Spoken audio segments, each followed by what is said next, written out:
আমার বর অনেকবারই বললো, কি গো চড়বে নাকি? আমি বললাম তাহলেই এখান থেকেই আমাকে একদম হসপিটালে নিয়ে যেতে হবে।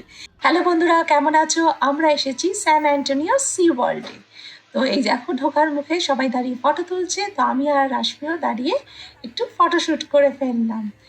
এবার ভেতরে ঢোকার পালা। চলো তাহলে। এই দেখো এখানে অনেক শো হয়, তো আমরা বসে পড়েছি অলরেডি একটা শো দেখতে।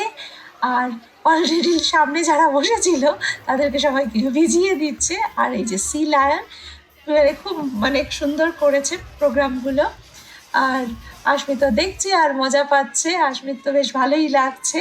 আমি আগে দেখেছি কিন্তু আমারও বেশ ভালোই লাগছে। এখানে অনেক রাইড রয়েছে, তো আমার কাছে ছোটোখাটো রাইডগুলোই একটু মজাদার লাগে, কারণ আমি বেশি বড় সড়ো রাইড চড়তে পারি না। এই রাইডটা ভাবছি চড়বো, দেখে তো বেশি একটা লাগছে না। এই দেখো চড়ে পড়েছি, উঠে পড়েছি।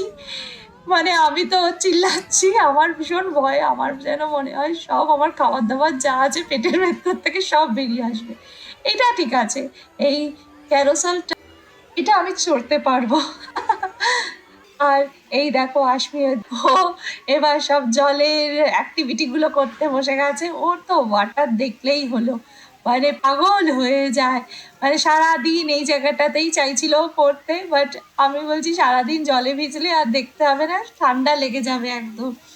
এই আর কত বাচ্চা এই জায়গাটায়, তবে আমি ভিজিনি কারণ আমি অত জামা নিয়ে যাইনি। এই দেখো আমি একটু সাইডে দাঁড়িয়ে আছি, আসবি তো পুরো ভিজে একদম। আবার চলে এসেছি আমরা আর এক শো দেখতে।